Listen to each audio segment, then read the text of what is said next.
उसके बाद सफ़ा नंबर 15 है लिखाई की मश्क। पेंसिल फेरें और पढ़ें। यहाँ पर वीडियो का आइकन मौजूद है, इसकी मदद से आप हर्फ की बनावट की वीडियो बच्चों को दिखा सकते हैं।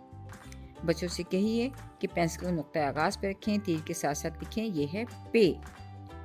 और इसी तरह छोटी पे के लिए पेंसिल को नुक्ता आगाज पर रखिए, तीर के साथ साथ लिखिए ये है पे।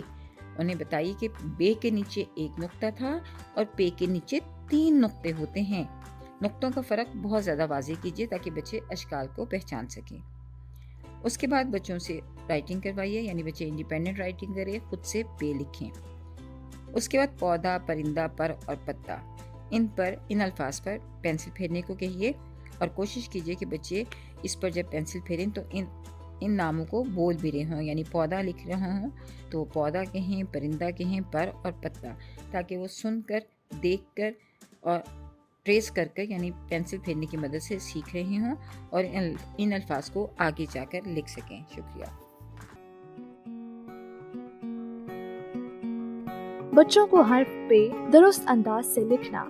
नज़म पे लाइन पर लेटा हुआ, इसके नीचे 3 नुक्ते गाकर सिखाएं।